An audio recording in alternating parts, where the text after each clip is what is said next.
In this video, we sit down with Shane Burgman, one of the Space Coast, Florida's top real estate agents, as he breaks down how he personally signed 50 listings in 2025 and how he plans to do even more next year. You're going to learn the processes he applies pre-listing, while he's actively listing, and what he does post-listing to do all this business. You want to hear this one to the end? I can't wait for you guys to dive into it. Shane has personally done, is it 48 listings this year?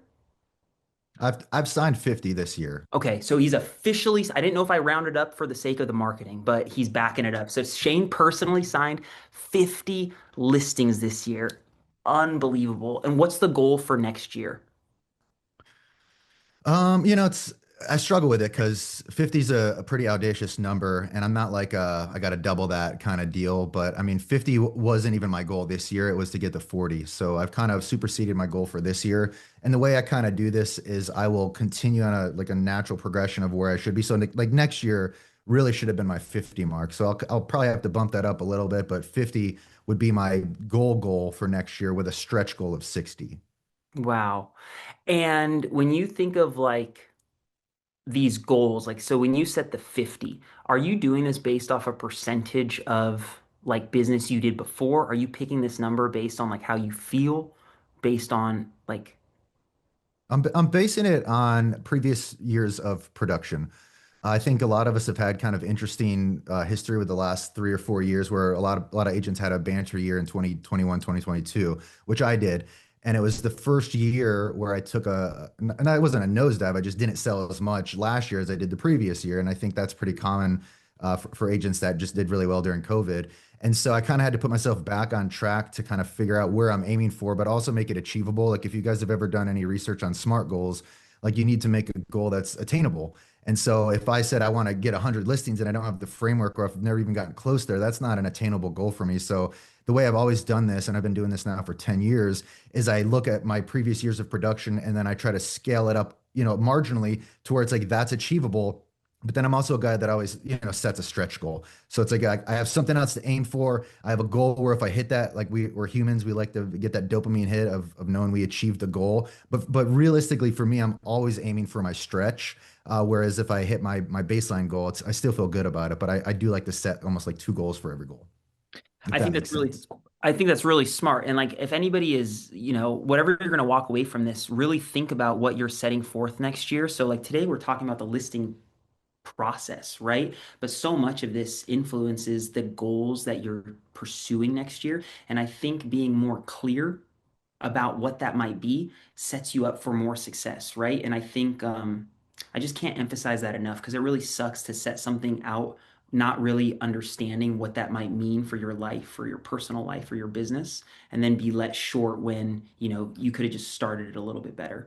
So, I guess all I would say to that is like, if you did 10 listings this year, set a number that might be based on data as far as what you might be able to do next year. Don't do 50 because Shane's saying he's going to do 50. Well, I I also don't, think it's important to kind of know, like, and we'll get into this, but like where your business is coming from, what percentage of buyers and sellers are you working with, and then also like what you want to focus on for the year. So it's like I haven't always listed, 50 homes. I mean, there was a long part of my career where I was a heavy buyer's agent. We're talking 70, 80% of my production was buyers, and that lasted for multiple years. And it wasn't really until it was 5 years ago where I kind of came up with this. It sounds maniacal, and my wife thought I was crazy for it. But when we moved from our last house, and we've been in our current home for 5 years, for me, like the reason to move into the home that we're in now is because I wanted to dominate that area. And when you tell your wife that, she's just like, "How about our fucking kids? Or how about a better lifestyle? Or how about all these other things?" And I'm like, "Well, obviously, of course, like that's there, but." The way that my mind thinks and the way that like I want to attack is like I found an area where I like the price point. I could envision a lot of potential growth with years of growth behind it. And I said, I want to be in there because once I'm inside, I can take over everything in there and I would dominate it. And that I'm at year 5 in there. And for the last 3 years, I have been the number one agent in that area that 5 years ago, I specifically built a home in that neighborhood to do what I'm doing now. I So love it's a that. 5 year plan that I've kind of created that sounds insane because it is a little insane, but I think in the world of real estate, you have to kind of inject yourself in that community, in the area where you want to serve. And that's not different in a luxury market. Like you got to talk the talk and walk the walk. And kind of where you live, you'll probably realize like that's most of my clients, right? So it's like for me, I had to make that conscious decision to sort of like buy a home in a price range where I wanted to serve in and really, really understand the area and community. And deep down, that is the one of the main reasons. I mean, I did move there for Right. schools and other things, but that was the primary reason we did the move. No, I love that. And it's just like, I'm not here to shit on myself, but I will use myself as a case study of what not to do because it's relevant. So it's like you live in a community and you've done 50 deals in that community. Not in that community, but you've done 50 deals and a big portion is now in that community. I've done 35 listings this year and I'm finding myself all over Southern California. And the reason is I've not built my business the way that you have. So I think it's really important to consider that like 5 years ago, the business didn't look like this, but now you make it home by dinner every night and you ride your golf cart to the houses you're selling. I don't know, were you here when we had Jordan Cohen? No. Dude, Jordan Cohen moved to Westlake Village from, I think he moved his whole family like hours away to go move to the neighborhood that he wanted to dominate. So I think that there's a lot of truth to like walking the walk, talking the talk, like you're part of that community. Yeah, no, I mean, absolutely. You have to, I mean, and it's going to be different everywhere you live. I'm kind of in a unique area in Florida where we have a master planned community. So that's where I live in the heart of this community. And it's a 20-year plan and they're 10 years into the plan. So when we made that choice, like I knew I at least had a decade and some change ahead of me to get involved in not only new builds, but then like knowing like just natural trends of like when people buy and sell and how long they're in these homes. Like I wanted to be on the early side of that and be able to maximize and capitalize on these people that were moving. And I also know nuance being in that community that once you kind of buy in that community, the trend is they move into the next new community because it's new and shiny. And so if I was able to help them build their new home and sell their existing home, that's just the full on like effect right there. And that's where the majority of my business, and we're talking at this point, almost 70% of my production is in that little bubble that I live in. And it's a 5 mile radius. And Chris, like I can get to most of my appointments on golf cart and I can get, and I know the area really well. I mean, there's like I listed a home that is 2 houses down from me, so I could walk there. Right. It's a So I mean, beautiful it's way to cool. set up a It's a business. beautiful way to do it, and I know it's a luxury, and I know a lot of people don't have that, and so this might not be applicable to a lot of people out there, but I know most areas have a suburban development or some sort of like larger community that is going to have a density of homes and a density of buyers and sellers really is what it comes down to. And the more that you can inject yourself into that location, you're just increasing your odds of being that person for that area. And that's what I wanted. And that's what I really, really focused on. And I've turned down business in other areas so I could remain focused on that specific area. So I could just remain in there and really put all my efforts towards it. Well, I think it's like a then and now business, right? You want Mhm. now business, you're doing open houses, you might be paying for leads, those now type of activities. You want later business, you're cultivating this that's going to be 5 years down the road. So I think it's really important for everybody, all 72 of us. If you don't have a farm, you don't have the hyperlocal authority, maybe 26 is not the year for you to say, I'm going to do 50 listings in my neighborhood. Maybe you're looking at your own business and you've done 20 deals this year and 15 of them came from your sphere, and five of them came from open houses. Maybe you're thinking to yourself, well, what if I did two transactions in the neighborhood that I want to sell in? I'll tell you guys, me personally, is like I'm committed to doing four transactions, not from referral, but from the means of hyperlocal content in South Orange County because I don't expect to wake up in 6 years and have a market that I haven't cultivated, right? So, like, put some effort into this later business because it will pay you later, 5 years later, right, Shane? That's it. I mean, it's a 5 year investment. When I think the bigger issue with a lot of real estate agents is we don't have patience to see if things pay out. And I just this week and last week I met with all my sales partners and we went over goals, personal and business related, and they all put numbers as far as open houses a week or transactions and things they want. And the thing, like, if you're going to do something, like I told them this, where it's like, let's say you're trying to develop a fitness routine. Like we all know, or like you should know, a routine takes 21 days. That's what the science says to establish that. And unless you hit that 21 days, you're never really going to know if you can, work forward with it. And I would say there's also should be a metric when it comes to like if you're trying a new lead source or if you're trying a new ad campaign or if you're trying to buy leads, like most agents will do that for a month and they didn't sell shit from it. So they're just quick to say, this doesn't work. I need to move on and find the next thing. And the problem is like it just takes time to do that. And so personally, what I like to do is I will apply 6 months to anything new that we're doing and then assess if it's working or not. I need 6 months of data to understand if this is something that's really valuable and something that's worth it before I pull the plug on it. Because I've done this long enough to know that like I'm not going to see shit inside of a month, maybe at month two, maybe month three, but by the time I get to month six, if I don't see anything, I have enough information to know that like that's just not the move. That's not what I need to be doing. I'm moving on and then try something else. So I'm committed to doing these things for a long time, and I'm patient enough because I've done that. I've bought the Zillow leads and I didn't turn anything after my first couple appointments and said this shit doesn't work, and I've done these other ads and done these other things that I'm not getting that immediate gratification where it's like, oh, I got my first deal because I showed one buyer a home. Like that's just not reality. And I think agents, if we could just apply a little bit more patience and a little bit more thought behind what we're trying to do, and then think about it from a bigger picture, I do believe, because I can attest to this, that you will start seeing rewards. You just have to put a little bit more time and effort for it. I couldn't agree more. I have a question that I want to direct you towards, but Yeah. I want to address at least Will because he's asking good ones in the chat. Give us high level the structure of your team. Um, So let's think about it in two different divisions. We have sales and then admin, right? So my team, I take a lot of pride in having a small and quietly elite is what I call it. We're all very heavy hitters. I don't want a big team. So the engine that drives sales, it's myself and I have three other sales partners. So four of us that are actually the sales team. My full-time assistant slash operations manager, she is also licensed. So she has sold a home this year. She places rentals for us, but she is mainly on the team to help write my offers and do a lot of the admin things personally for me. And she does help out some of the other team members, but primarily it's just my job is what she's kind of assisting with. And the other pillar over here from just an admin side, I have a transaction manager team. So there's three of them that run our transactions. I have a dedicated listing manager. So this woman, her sole job is to process listing agreements, create the listing on the MLS, let us review it, schedule the photos, like everything that has to play with a listing. Like that's what she's doing.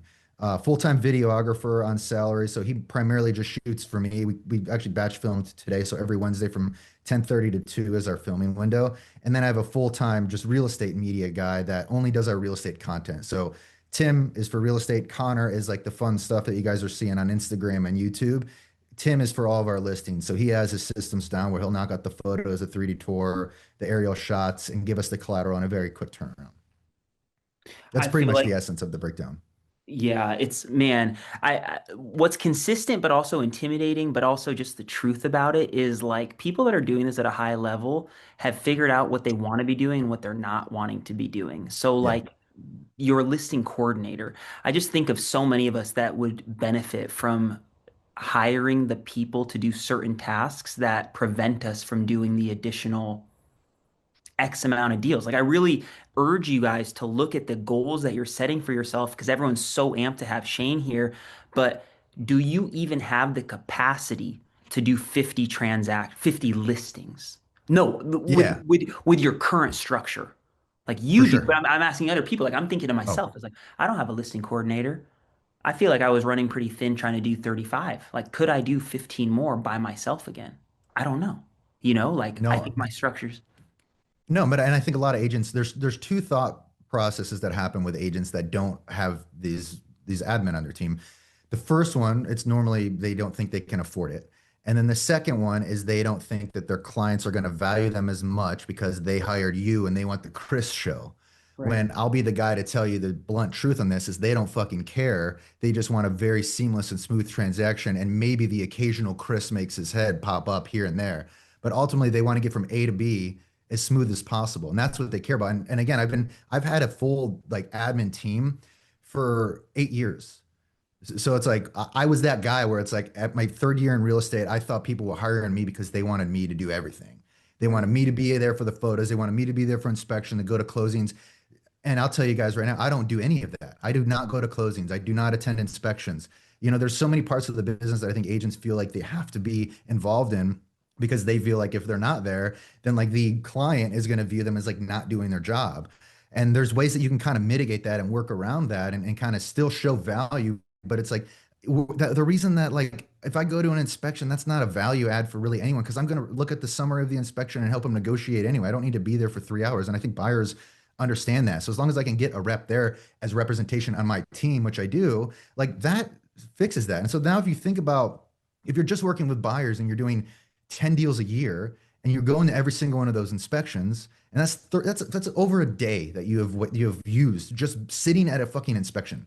So if you could gain back 30 hours in a year, like what else could you do with that time? And now we Right. multiply that with every other part of the business that you're doing. How long does it take you to prepare an offer? How long does it take you to, put the listing in the MLS? Like how long does it take, like all these things that you guys do or that's like you view as your value add to the client. I would just challenge you to like reassess that and look at it from a different angle and think bigger than that. Think like how businesses are ran. Think about how a doctor's office structures their admin and the way that like when you do an intake form anywhere you go, like you're not meeting with the professional immediately. There's forms, there's other people that are going to help you get to where you do. And then the person that you see that you're paying that you're actually there, you see them the least.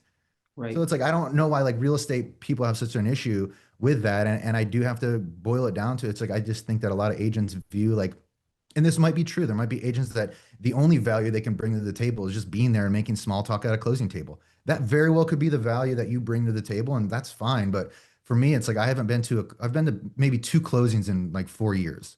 I'll do the walkthrough with them. If you ever see my channel and you see we're popping champagne, like I'm doing that at the walkthrough because that's Right. a moment worth celebrating. That's a peak milestone. It's a moment in a transaction that I want to celebrate, but I have no reason to be at that closing. And it's not because like my time's more valuable. It's because there's sensitive information and that's a very intimate moment between those buyers and they're making a big life decision. I don't want to ruin that for them. That's how I tell them.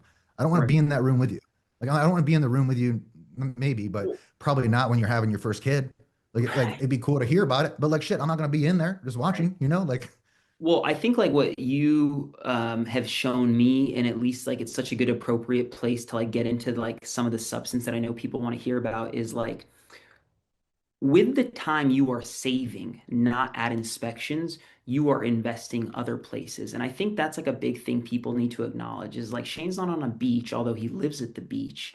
He's doing things with that time he is buying back, right? And I think that's like a really Mhm. important distinction between the agent who's like shifting things off their plate to just like chill versus like I'm building this business, right? Like I'm building something for the future. So I know that the avatars, or not the avatars, but the listings are coming in different places for you, right? And one of them is this like farm. So I at least, maybe the farm is a natural place to start. Maybe like the neighborhood that you live in is a good place to start.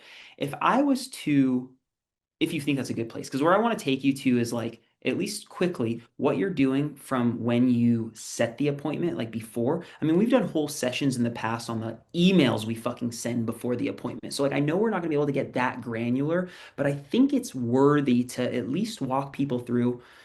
Let's just like start with the farm. If your neighbor, Shane, I saw your YouTube video. I like your golf Yeah, cart. Come I over. like your cart, man. Well, guess what color it is? It's black. Damn, dude, how'd you know? So okay, a couple of things on that. And I was thinking about this last night, and this is another kind of polarizing decision, but it will lead into to answer your question eventually. So I pulled my cell phone number out of the MLS 5 years ago. And the only number I have in there right now is a VoIP from it's a number that it used to be called Open Phone is the name of the application if you guys want to know, but now it's called Q or Quo. And essentially what it is, it's like I call it my business line. So it's my assistant's dedicated number. So that number is the only one in the MLS. And that was one of the first things I did to kind of start gaining back my time because as listing agents, the amount of just ridiculous questions that you're going to get. And a lot of that stuff is on the listing itself. So when an agent calls and asks you the age of the roof or how to show the property, like, bitch, that shit is in the MLS. Just take 2 seconds and do your job. Is like my thought on it. And I don't articulate that to agents, but what happens is if they call that business number, one of two things happens. Either one, my assistant answers it and then can address that question and or point them in the right direction, or that line is not picked up, and then they get an automatic responder that says that we got your call, we'll be in touch. But during that window of time, that agent is going to do their own work, and I couldn't tell you how many times they respond on a text that never mind, found the roof age because they decided to actually stop being lazy and do their job. So I pulled my cell phone number out for that to kind of gain back time, put a little bit more authority into my assistant so she can start mitigating and managing those calls. And so Now what's happening is that number is so broadcasted because it's at this point, like my cell number is on my listing signs and my Google business page, and that's pretty much it. So if you Google me, or if you go on my website, for example, or if you go on the MLS, like that's not actually going to my cell. It's going to go to the number that I monitor and my assistant monitors. So the probability of someone calling and seeing a YouTube video that lives in my neighborhood that wants to get a hold of me, they're going to call that number first. So my assistant will handle the call. She'll manage it through, and she already knows what my next step is for that client is I'm going to be sending them a seller form, a seller intake form. It's called a seller form on my side, but think about it like intake. And I have screenshots of this stuff too. I don't know if I can share, but if you can open that up, I have like a couple things that I did put together for you guys. I made an awful flow chart. I don't think I've ever made one in my life. Jill, can we let Shane share his screen or do I do that? Let me see. Dude, I hope not, because this flow chart is embarrassing. You guys are gonna kill Well, me on this. if we I can't know it. share the screen, well, I don't know if you want to be responsible for other people to look at it without I your don't care. No, I made this for you guys. let me see. Working on share permission for you gentlemen right now. Hold What a on. I hero. appreciate you, Bobby. Thank you. That guy's a hero, Um, man. I love so we were just I mean, I'm sharing this with you guys to You're know good how to share, Shane. Sorry about that, Krys. you're good. I was gonna say how real it is that Shane is pulling this up is like I have a listing process and Rocky, one of my colleagues, and I have been tearing it apart for the last 3 days going into 2026. It's like, how are we going to do Mhm. this better? Like, how are we going to make this smoother? Um, so just is it working, Shane? No, yeah, I just got it there. I had to expand my thing. All right. So, and I guess I could click through so you guys can kind of see where I'm at. So this is, you can see my checklist here. This isn't what I want to show you guys. If I can move this fucking thing out of the way. So look at, check this flow chart out, guys. I can't even believe See, you, bro. oh man, it doesn't even look good. It looks Doesn't even look great. good there. It looks Can you great. see it? Look, dude, it smashed everything together. I'm gonna get a better version, but let's go through my checklist because this is something that is really gonna answer your question here. And then I'll pull up the flow chart later so you guys can roast me on it. So when someone calls, my assistant has worked with me long enough to know what my next immediate step is, and I need to start gathering information. So I have created forms for both buyers and sellers. And what I did, I use JotForm. I do have a link to the forms, and this is the seller form that I use right here. Like this is actually a guy, so if you want to try to cold call him and take his listing, that's great because he didn't like my price. But so the form is essentially going to gather the information that you're probably going to spend 30 to 45 minutes on a phone call with the seller with. So I've created forms in Jot forms. I save them into my phone under a keyboard shortcut. And then when I text someone, I just use the keyword buyer form or seller form, one word, and it automatically populates the link for this. So my assistant Jesse tells that client, hey, Shane's going to be in touch with you. He's going to send you that seller form so we can get information and we're going to take it from there. So I send them this form. I normally will send that via text. And I say, hey, thanks for calling my business line, whatever it is. I understand you want to list your home. If you could take 2 minutes to please fill out the following form, it'll help me get a better understanding of your selling position. So then most of the time they fill this out within minutes. And when they fill this out, I have an automation set up with Zapier to where they fill this out in Jot form. I have an integration with Zapier and it automatically extracts it over into Follow Up Boss for me. So in Follow Up Boss, let's see if I can pull this up. You can see all the shit that I tried to create for you guys. See, there's the form. You guys see this? Look how awful that is. Brother, the fact that you even have this prepared for our Yo, dude, group, I made a like, flow chart or I'm whatever you blown call it. away. I feel really good about it, guys. So what happens is Zapier is going to pull that information directly from JotForm and it's going to port it over in Follow Up Boss for me. So this is a form that this same guy Blaze filled out. And now automatically, boom, I have the information Follow Up Boss. I get an email the moment they fill it out. Their address is already populated in Follow Up Boss, their name, their number, their email. I don't have to manually input any of this shit. The moment I get that, then I reach out and then I set the appointment. I say, hey, and I have a link for that too. I have a link for my calendar. When's a good time that you want to meet? Here's a link to my calendar. Grab a time. So I have listing session on my Calendly that these buyers and sellers can go in and book a time and they can get that appointment. And then behind the scenes, that's where I'm working on all of my data aggregation and everything else that I'm going through with this checklist here. Now, this checklist is accessible. If you go on my Instagram page, I want to say it was like one of the last 3 videos we posted, where if you just use the ManyCheck keyword checklist, like I made a copy of this and it's free. Like I'm not making you guys like subscribe to anything. It's just like literally going to be in your inbox where you can replicate what I do on a checklist for your own business. So as soon as I set the appointment, and I don't need to go like way deep into the weeds because I'm very, very specific with a lot of the way that I do my business, all the way down to the way that the appointment in the calendar needs to be written because I have keywords that are pulled or scrubbed from my calendar, and then they will send out text reminders based on what keywords are pulled through that. So you guys don't need to take it to that level. I think for me, that's just because I'm insane with a lot of this stuff. So as we go through the checklist, I'm setting the appointment, and then I'm starting to do my data work here, where you can start seeing everything that I'm pulling. This is what I'm pulling. I'm pulling the MLS reference sheet for the property. I'm looking up RPR insights. I'm doing neighborhood comps and MLS stats, which I think most agents probably do.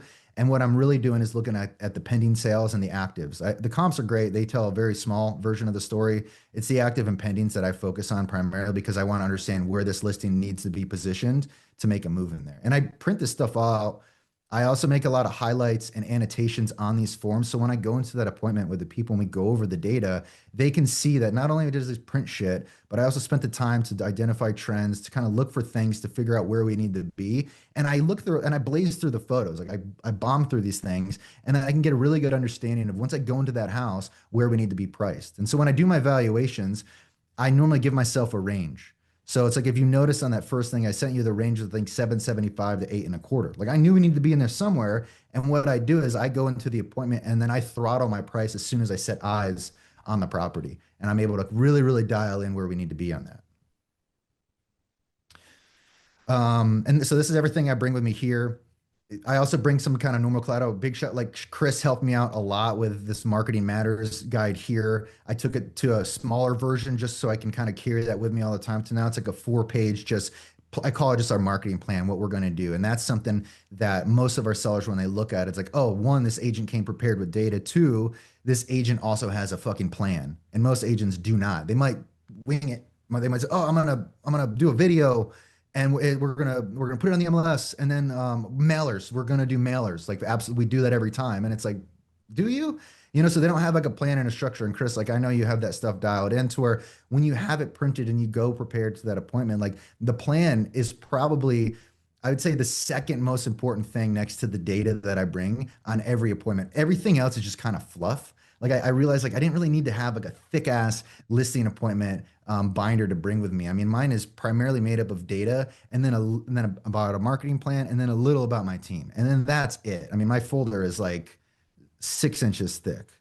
That's a joke. I don't know if you guys. Sounds about right. Let me pause you there because there's Yeah. something to at least elaborate on. So I want you guys, like, I put myself in this because I'm not going to speak to anybody else's experiences, but I can speak to Shane because we've been in this together for years now, which is crazy. I would say this. If you are hearing what's happening and you're just like, oh my gosh, this is overwhelming. Look at this. Take a screenshot because one thing you can walk away with if you don't want to download his checklist is like one thing you can walk away with is I should probably start going into the listing appointment with a plan. And then I can have a little checklist because I'm not asking anybody to vote in the chat, but I would imagine that of 75 people, a good portion of us schedule and set a listing appointment and then go to the desk and say, what do I need to get together in order to be prepared for this appointment? Right? And I think that by itself will make a radical shift in your business just to know a protocol for the appointment itself. And I hope I'm not like, I just feel like that's important for people because I would say like Shane and I have iterated this. And as I'm watching you do Mhm. this, Shane, you and I have talked about your process like a gazillion times and it continues to get better and more refined. Like every single time it's getting better. Yeah. No, because what I'm doing is like I have my protocols and the things that, I know I need to do. But after every appointment, I come back and I kind of do like a debrief. And I said, all right, what did I do well in that appointment? What really landed with the sellers? And what did I just spend too much time on and I didn't really need to? And I'm constantly tweaking, like not a massive tweak, but it's like, all right, maybe I don't need to bring this big, printout of everything. Cause like they didn't even care. Like they didn't want to walk through it, or I made them go down this path because I prepared it and I had to go through it. But like I could tell they fell asleep. So it's like, all right, I'm not going to bring it the next time and see if I get the same results. And then I get the same results. And it's like, okay, cool. I don't need to actually bring a bunch of stuff. I can actually boil it down. And really, what do they care about? What they care about the value of their home. They care that you've done enough research to understand the competing properties in that area, and they want to know you have a plan. Like Right. so if like that's really like if I had to boil down every single listing appointment, those are the three most important things. Like obviously, I think there has to be that that personal connection. And I'll say on the listing appointments that I lose, most of the time it's because I'm just not a good personality fit for the people. And that's I can't that's not nothing we can change, right? At least I got there and I was able to get that opportunity. But it's like I can't tell you how many listings I've picked up because I wasn't the first selection. I met with these people. Another agent said whether they can get another number or they promised a bunch of things and then they never delivered. And then I get that call. And I love being the rebound agent because it's like now, like you can do no wrong. You've already kind of set the table up front. They did not choose you. And now it's like, I just love being in that position because they're way more motivated. It seems almost like there's a level that where they have already tried to, so they're frustrated. So they just want someone that can help Right. them. And it's like, once you deliver that, it's like you just earned the client for the rest of your life. And then everyone they know, because they'll never stop singing your praises for that. So I love being the rebound and the second bat for a lot of these listings. And most of the time, if I lose it the first time around, like I also keep track of the listings I lose. I have like a save tab and follow up boss for the ones I've lost for every single year. And a lot of times, like, dude, those listings turn around, or they'll eventually call me after they've sold that home and bought, and they're ready to buy something else because they remembered me from that appointment 3 years ago. And it's like I lost the listing then, but I made a big enough impression on them where they still want to utilize my services in the future.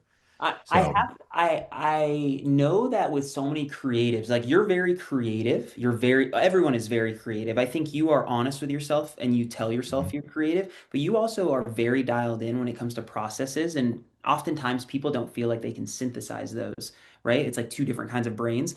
But what I realized at year 8 in this business is if you want longevity here because you enjoy it and you want to like gamify it a little bit more, you have to start keeping track of certain things in the business because how else can we move the needle up or down or move the lever? And I'm in Tom Ferry coaching. I've been a product of it since I started in this business, and I understand like today I struggle. Are you counting calls anymore, Shane? Conversations like a day? No, I mean, so I've kind of had a very interesting path with data collection because it's a slippery slope for me to go from not collecting anything to collecting everything. So I purposely try to kind of pull myself away from a lot of that stuff just so I don't get in the abyss of creating reports and getting so deep into that stuff. So there are some things I do like to collect. I think it's important, to understand, and this is a perfect time for you guys to do this, is go back and audit the business that you've had this year and then identify the source where it came from. You can even add a subsource to it. And so I challenged all of my team members to do this, where it's like, all right, let's look at the transactions we've done. And then what is the number one, number two, number three source? And then it's like, all right, cool. Now you know where the majority of your business is. How did you get that? How did you do that? Okay, cool. Now is that repeatable? And is there anything on there that you should reapply? Are there things that you did that you definitely should not repeat? And it's like that's the all you need to know, like what you did for that previous year to Right. repeat it to gain that same business. And so it's like I've done that to myself for the last 7 or 8 years, to where it's like I've gone through and I've audited, and every single year it's pretty much the same. Where it's like my SOI, my sphere, is 60 to 70% of my business. The next on that docket is either going to be a combination between farming slash open houses. So that's kind of different, but it's kind of the same because of the way that I farm and do my open houses. It's all very strategic. So it's like when I look at that, that's where the majority of my business is coming from. Then how do we kind of engage those people? How do we keep in touch with them? How do we continue to, keep their business? Because I know there's all these things about how many times you should email people, you need to call them and touch them at certain times of year so I don't forget. And I'll say that I am not that guy. Like I don't have a structure and a drip campaign where it's like my people are getting these monthly spammy emails to remember who I am.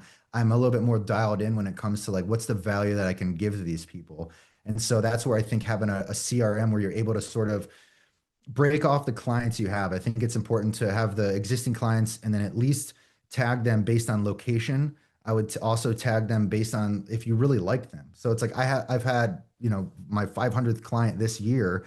And so when I look at that, like I don't really love all of them. And so I have what's called an A list in my CRM where it's like I've tagged these people as A-listers. And that list is no more than like 220 people.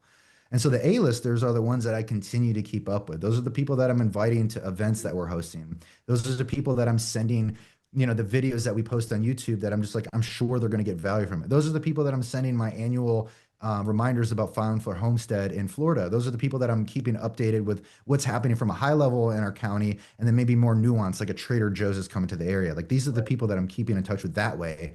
It's not like, hey, here's your 2 year anniversary on your home. Congrats. Like I don't do that stuff. I try to think of like if I was on the receiving end of that and I received an email that said, hey, here's a cooking recipe on how to make gingerbread cookies. Like, dude, you don't even know how to make gingerbread cookies. You just copied that from somewhere, or someone did that for you. But if it's something that like came from you, I'm way more inclined to say, oh man, he actually thought about that, sent it to me, and thought of me for that. That's way more powerful than your stupid ass gingerbread cookie recipe. Right. I took a lot of things. I mean, you could take a lot of what you say and apply it differently, but I think like one thing, at least you didn't say it, but it like just shows me again is like it's only a matter of like we only have so many resources. And the bigger your Mm. database gets, the more people you invite to your client events, like you're not going to be able to hit up everybody, right? So I like your sort of terracing or tiered approach because it's like truly I don't want to work with everyone I've worked with in the past. And if I'm only gonna have so much time, like I love that. I have a Yeah. strong question, but I don't want to ignore Stephanie and Matt. So I'm gonna I want us to answer these questions, and then I really want us to shift to this like multiplier. So like let's get to this, and Mhm. then I have this question. Yeah. So when you get Google Leads or anything from videos, you send that form from Jotform and Zapier adds them to the CRM. Does it matter where leads come from?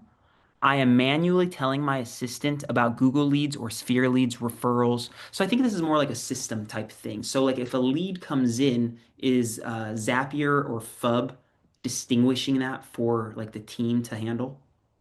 You would have to set that up. So on one of my questions on my form is how did you hear about me? And that's when the human is inputting that. So I have like 5 selectors on there. It's like Google, social media, past client, and then I think the open house, right? And so they select that on there. So automatically when that does port over to FUB, it will sort them based on source, which you can manually create. There might be a little bit of work where you'll need to get the lead to go in, and then either you would assign it as far as the source, or if you're doing like a round robin for your team, like that's probably a little bit of manual implementation you would need to do. But what I've tried to do is eliminate all manual data entry on my end. And so that's why the forms are really important for us. That's like we have so many integrations with Zapier right now to like get everything in the follow boss to where it's like I don't want to make mistakes based on a copy and pasting or manually writing something in. So it's like I think the more that you can automate that, the lower amount of errors you'll make. But there's still some manual like work that you'll need to do on that. So you could probably figure out a way to kind of source that or identify the lead on it based on where it originated from. But if worst case, you just might have to manually select that. I think I feel like a squirrel because you put this in my head, and Shane, cosign or I said Stephanie asked that. Steven asked that question. S- Cosign if you think it's appropriate, Shane. What I was going to say to Steven was like, I don't think he should carve out time in his calendar to make a listing process and at that same time working on like the Zapiers. What I'm trying to say is like Mhm. there's in the business on the business tasks. Like right now, Rocky and I are working exclusively on like revamping the listing process from when it's signed to taking in, like exactly what we're covering right now. But we're Yeah. not spending time on the Zapier integrations yet. And I just think there's something to like the pizza's too big to eat in one sitting. So it's like, how are you going to Mhm. divide up the pie? And I think that's very important when it comes to coming up with ideas, writing scripts, shooting videos. I think it's important when it comes to these SOPs and then the little SOPs underneath them. Yeah, it's daunting to get in, and if you have not worked with a lot of tech, like it's not simple, and it can be an abundance of time that you'll spend on trying to learn how to create a Zap and then you'll create it and then it doesn't work, and you're like, like how do I fix this? Like I have an astronomical amount of time between learning between Jotform, Zapier, and then I use an appointment reminders, which is where I do my manual text reminders. Like if I could quantify how much time I've spent between those 3 applications, it's disgusting. But it was so critical for me to understand like I needed to do this because now I'm being rewarded for it based on the amount of time that I'm saving and then the personal touches that I get from just those little manual entries of the text reminders. Like my clients just love that stuff, and I am very attentive to the personal touch and the way that like their client experience goes. Like I want every moment that I have the opportunity to be different or for them to kind of smile or laugh. Like I want to embrace that. And so that is why I pay so much attention to these little things that become overlooked. And I think that all starts with the way that I started writing calendar appointments, the way that my text reminders go out, to even the messaging and some of the other like default emails that my clients get. Like they just know it's a different experience. And even, they could have worked with 10 other agents and it's not, they're all going to be different, but my goal is to become the most memorable one that they've had and then also deliver the best service, which is why I deemed it necessary to really dedicate the time to understand this stuff because I knew it would buy me time in the future. So it was an investment in time, and now I'm able to kind of be rewarded for that. But I think you punt things that are like you're not punting things that are requiring, I believe, your really like valuable skill set, which is thinking and, like that copy. I guess what I'm trying to say Mm-mm. is like so many of us with ChatGPT, some copy that sounds a certain way, and then it's just like blast off. And for anybody that was here with us, I don't remember how many months ago, but I remember going into your listing email and you were just like, in this listing appointment, I talked about what kind of bourbon they want to drink.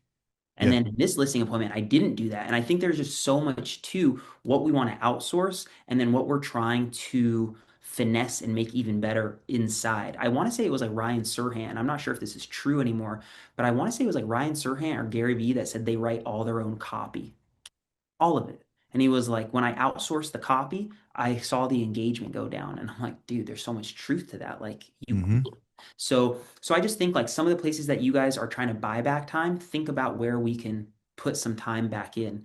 Um, Matt had a question which is pretty consistent with mine, but we'll ask Matt's and I think that gets me. What are you saying to your farm touch point frequency method? Could you give some examples versus cold prospects in the CRM, outside the CRM? So let's talk about the Yeah. farm stuff. Let's talk the Yeah, farm no. game. I love the farm. Because I've cultivated a lot in there, guys. I've harvested crops and I've cultivated for several calendar years. So it all, but before I had contacts in that, I had a couple contacts in that area because I had sold a couple homes in there previously, which is how the neighborhood became on my radar. And then I first moved in there, and then I've lived in neighborhoods before where we all get those mailers, right? You can tell it was like a company that said, "Hey, you should push this out," and there's nothing really to it. It's just like, "Hey, I'm your neighbor. You should sell with me." Like, there's nothing valuable behind it. So I thought it was really necessary to create a monthly mailer, but apply my knowledge to it and give them something that is valuable. And to me, it's data. Like data is we have access to it, which is I think what makes realtors valuable. Where it's like we can understand data, access data relatively easily, where a lot of the consumers are relying on one or two platforms. So my mailers are not very sexy. Like literally one side of it is the last month's production as far as what's on the market, what it's sold and what's pending, and then it's categorized by price, size, price per square foot, if it had a pool, water view. Like that's what most just homeowners want to know because what they're going to do is they're going to look at that list and they're gonna be like, my house is about the same size as that one, and it sold for this. Like, shit, this is probably our value. And then they flip it over, and all I literally say on there, it's like a summary of like, I take all this graph data and then I summarize it in 3 points because I'm trying to put, be the role of an advisor. So I'm summarizing data and I'm articulating it to a fifth grader. I'm saying the trends I'm seeing, what this means, what buyers are valuing. Like they want bigger homes with pools. Like this is evident based on the data that I'm seeing. And then there's a QR code that will go directly to a home valuation thing that I have on my website. And that's it. And then I've been consistently sending those out for 5 years. And the amount of clicks or the scans on the QR code relatively high. But then what happens is people start saving these. And I've not, and then some of my first appointments I went on, they literally had like a stack of them where they'd saved them all. And I said, dude, we love that you dropped this data. We're engineers. We love this stuff. We're going to hire you. And most of the time when I go on these appointments, they're not interviewing other people because one, I've demonstrated consistency. Two, I've hit a chord with them where it's like they want an agent that is articulate in information. And a lot of agents are not that. Most of How them many, are Shane? empathetic. How many are you How sending? many? 750. Once a month? Yes. How much does it cost? Depends if there's a promotion, but that's normally somewhere between $600 and $900. Okay, so $900 times 12, 9,900. So what, you're at like 11 G's a year? Hmm. I'm Which gonna for me watch my is mouth. I would generally have some language that's gonna follow. Think about what you've spent $11,000 on this year, y'all.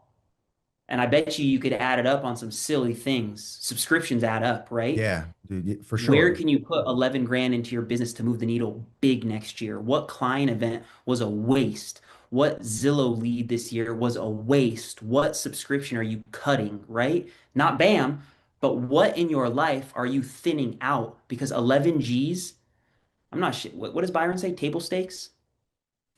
Yeah, I mean, if you also think about like what you make annually, like there should be a healthy budget towards marketing. And a lot of times people say 30%, 20 to 30% of your budget should be applied towards market. That's a marketing cost for me. And I would view that as one of my cheapest ones because that 11 grand, I mean, the way it spins out, and I hate doing it like this, but like that is one listing. It's actually less than one of the listings I'll send on from a commission standpoint. And I don't like that justification, but I know by just doing the sole mailers alone, I've received way more than one listing because of those mailers. And then it became a multiplying effect. So then I started mailing the community, and I have access to the Facebook group. I did not create the group for this community. I purposely do not want to be an admin. I purposely want to be a resident of this area. There's a bunch of other agents. Like literally, I go head to head with one agent in that community, and I've been battling her. Like I took the farm from her, and though she and I go head to head for the last 5 years. Like it's one of my most proudest moments because she crushes it, dude. She is an animal.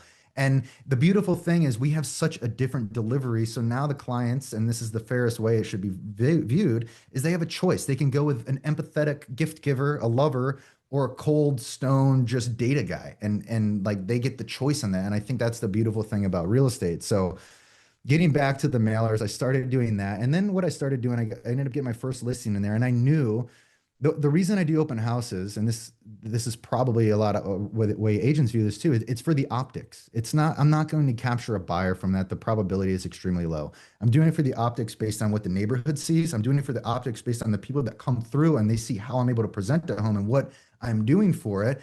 And then I'll get a vendor there. And I've been doing this the whole time I've been in there. So we go between two. We have an ice cream guy called Mr. Softy. It's kind of an inside joke with, I'm not going to go there, but you guys know where I'm probably going with that. And then we have like a shaved ice truck that we kind of flip flop between. And now we're adding a third one, which is a coffee vendor. And so most of these vendors charge between $250 and $300 for a 2 hour set to be there. And so we get Mr. Softy at an open house. Like he's going to be at one of our open houses on Saturday. So now we have free ice cream at this house for 2 hours. I then come up with a post and I post it on the Facebook page. And I'm not really like promoting in an open house. I'm saying, neighbors, I have a free ice cream truck for 2 hours at this address. And by the way, the house is open and it's for sale. Like I'm not leading with open house, come here, I want your traffic. It's like I'm giving you free shit. And honestly, more than like 50% of the people that go through don't even come through the open house. They just go get the free ice cream and they leave, which is what I want. I want them to see that because then they start tracking the consistency. They start adding up how many times I've done this and they think about how much money I have donated to the community. And then when they're ready to engage and think about selling, like I'm the first one that gets that appointment call. And so that's just something that we've been doing in that neighborhood. And it's, dense with children and families. So it really hits well in that area. And it's something that everyone values in there. And again, from like a cost of $250, to me, I view that as like a really, really good investment to gather the amount of exposure that I'm getting just from that open house. And I've done open houses without vendors and I've done them with them. It's like a 300% difference as far as people that show up. Hmm. So if you want to pack an open house, you want to create some sort of thing around it, like for us, like that's a very affordable measure to do that. And that's something we do consistently. And it's been a really good way. So then I had the mailers, I started doing these open house things in there. And then I'm on the Facebook page in there too. And so now it's like I've taken it to the next level. And so for 2026, something that I'm doing new, and this is an idea that I should have done, a year or two ago, but it's something where I'm like, shit, how did I not think about this before? So I already have access to this page. I'm already well known in that area. And I know with the time of year that we're going into now, it's like people set these fitness goals and these plans for themselves. And the bigger reason why people don't commit to these is like accountability, or maybe they just lose focus on it. So I know a lot of people set these goals. And so my last post in the community was I engaged with them and I asked if they would be interested in a run club. And to me, it's like, it's everything that I love to do.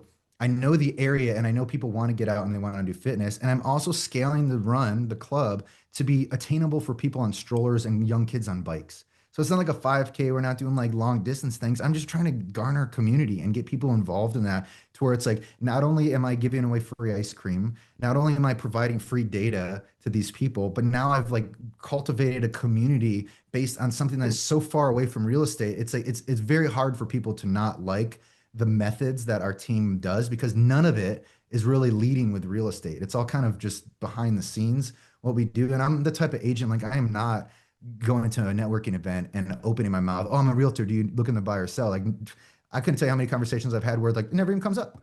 I never even tell them I'm a realtor. I just talk with them. If it comes up, cool. I'm chill with it. But I don't lead with that stuff. I feel like if I was on the receiving end again, I don't want someone to cram their business down my throat. If I like them and I feel like we want to chat more, I'm going to ask them what they do. It just naturally comes up. If they don't ask, I have to understand like they probably just don't jive with me, and that's fine. I don't want to work with that person anyway.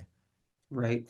You feel, Shane, like there was like a shift in the business at some point, and I'm not trying to get like woo woo, but there's like a confidence and sort of an approach that you have to the business that I think like a lot of agents could benefit from. Like you're okay saying no to business. A lot of people are not okay saying no to business.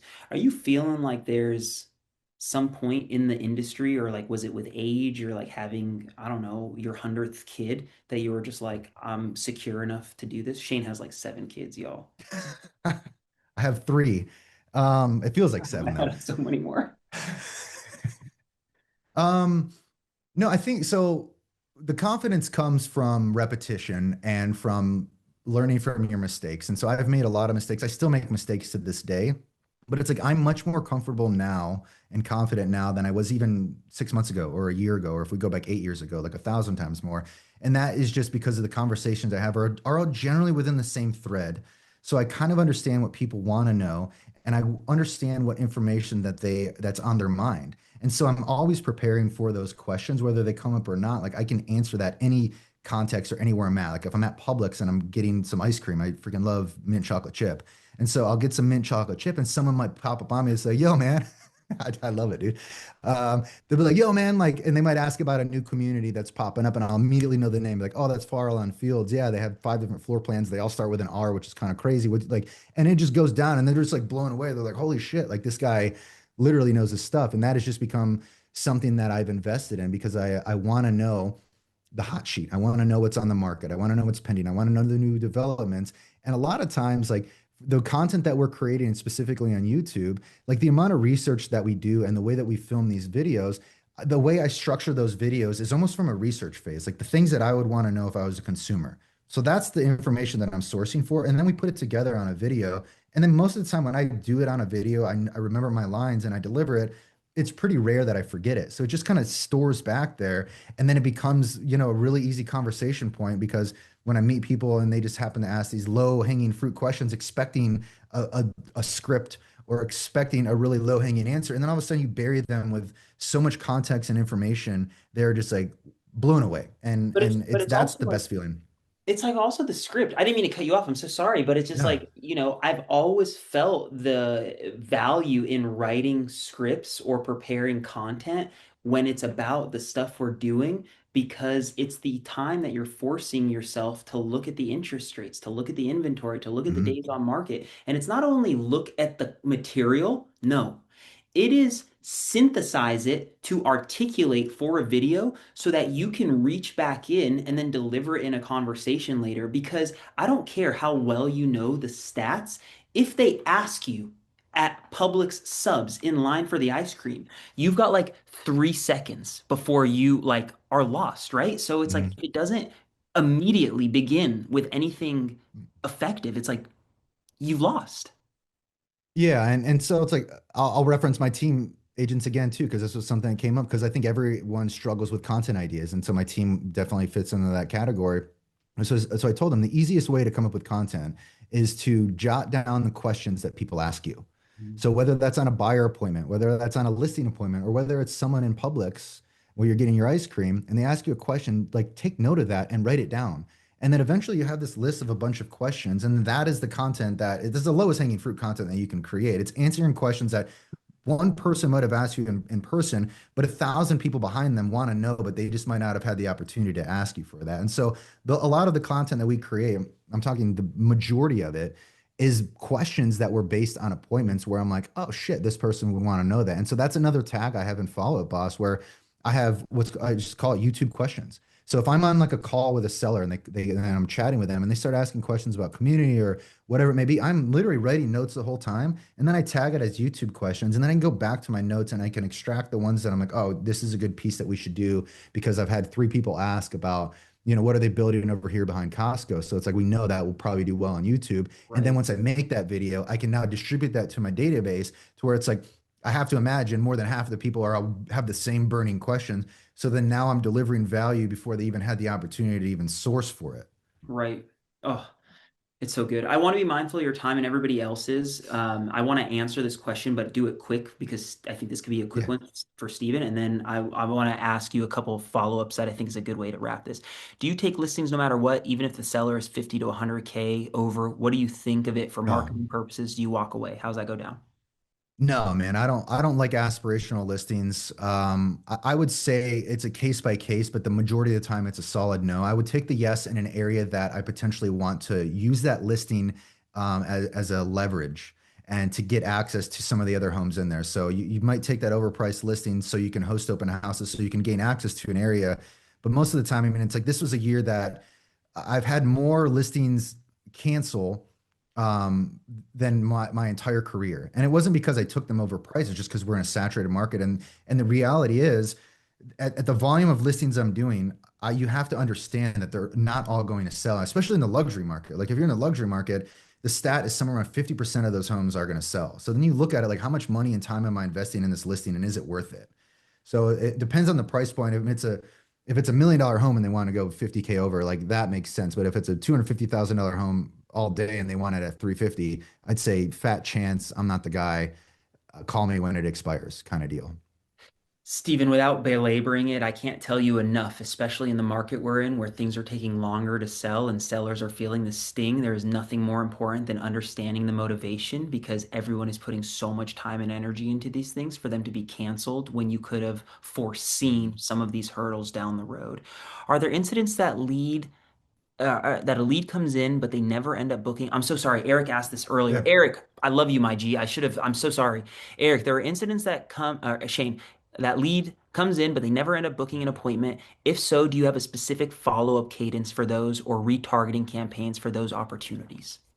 That's a good Yeah, so on question. on Follow Up Boss, I have what's called a smart list, and I have 8 smart lists. One of the smart lists I have is just a list of all the listings I'm working on. So it's literally just called working on listings.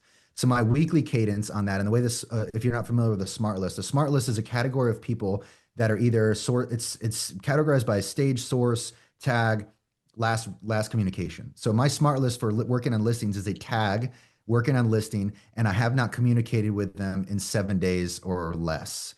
And so what's going to happen is they populate on my smart list. Let's say there's 50 people in there. As I go through that list and I send an email or I jot down a note because I called them or I send them a text, that number goes now down to 49. And so my weekly goal is to bang through that list to where it gets down to zero. Now it never does get to zero, but that's what keeps my cadence going to outreach to these people. And so it would depend on like if this is a seller that was like, hey, we're looking at 6 months down the road. For me, that's a different thing. I'm not going to weekly reach out to them. I might do a monthly reach out where it's like I can analyze information in their area that is sold and just say, hey, I'm not sure if you realize this, but your neighbor's house just sold and it listed at this. It took 150 days and it sold at this price. And then what I do to every single seller that I get into my database is I add them to RealScout.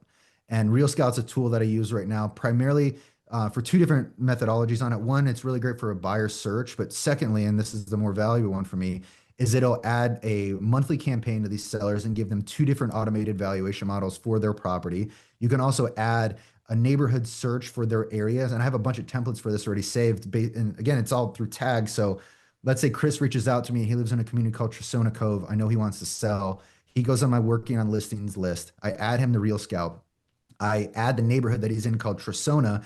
Automatically, what happens is his address is ported over to RealScout. He gets an email the following day with 2 different valuation models. He then gets emails anytime a new listing becomes active or pending in that neighborhood because I've already built the system for that. And it happens like that. And so now he's getting a series of emails like randomly for the listings that are populating, but always monthly from a valuation metric.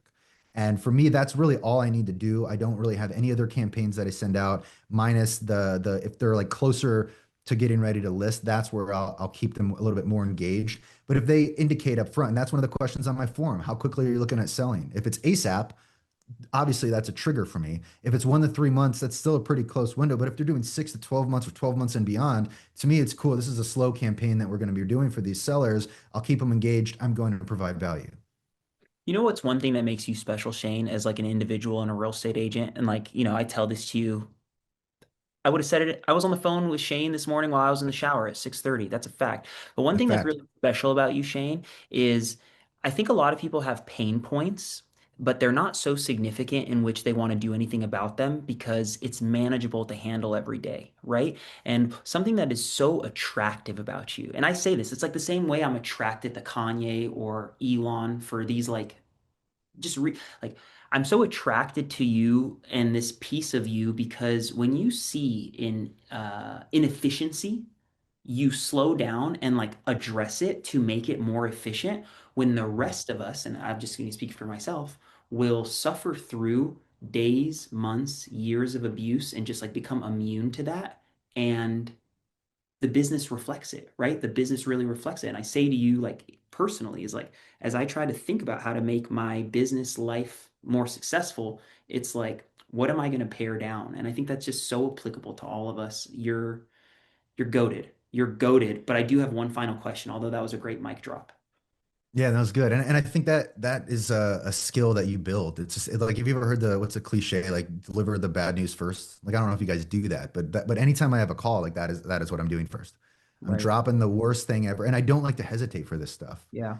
I like to get it done immediately and quickly and get it over with. I don't like to dwell on it. I don't like to think about it because then we get into that cave of just like thinking and assessing and thinking about all the worst case scenarios. Like I can't live like that. It's just very challenging. So I just will make that call immediately and I'll deliver the bad news up front. It is what it is. I love I it. try to not overthink it. And then I apply that in a lot of other aspects of my life as well. I didn't, I should have asked you this Proud, yeah. earlier. I didn't. So this is the first time that this is the first time I'm asking Shane this. So if you're not working on it, just be honest. You have a lot of systems dialed in already, right? Like your farm, the YouTube, open houses. Is there anything new that you are looking to start or test in 2026? Or is everything at this moment like refining, making better, stronger? I mean, I think it's primarily refining. I feel like we have the majority of our systems in play. And the way that I explain it to my team is I spend a lot of time building what we have now, and I do not like big change. Like it's a big enough change to switch brokerages, big enough change to bring in a new CRM, big enough change for all these things. And so my goal as the team leader is to sort of like insulate my team from these massive changes to where it's like I know we've got 90% of our stuff dialed in and they are aware that like we might bring like we brought RealScout out and Beacon this year. And so I spent enough time to understand it and now I'm giving them training on how to apply it. But at a point now where I'm not a huge fan of change, if something's working, like I want to stay down that path, but I'm also aware enough to know it's like there's always going to be room for improvement and Right. ways that we can alter it. But as far as it stands in 2026, the only thing that I could think we need to be working on is I'm potentially bringing on two additional agents. So for me, it's going to be, a challenge, a different challenge than real estate. It's going to be more a lot like bringing in the culture and creating that cohesive community amongst my team that we've developed over 4 years and making sure that we all still have the same energy and same like family vibe without it disrupting. And so that's, I think, going to be one of my bigger challenges for the upcoming years, that, and then figuring out if our office space is big enough. But from a systematic and business flow, I mean, I don't think we're changing a lot. I think it's a beautiful place to be in. I think it's a beautiful place to be in. I want to be mindful. So I am prepared to sign off. If anybody has burning questions, Shane has not, even though it's like dinner time at your house, any burning question. I'm already late. It's good. We're Well, good. then in that case, I No, we're hope you good. guys, We keep rolling it. no, truly, Shane, like,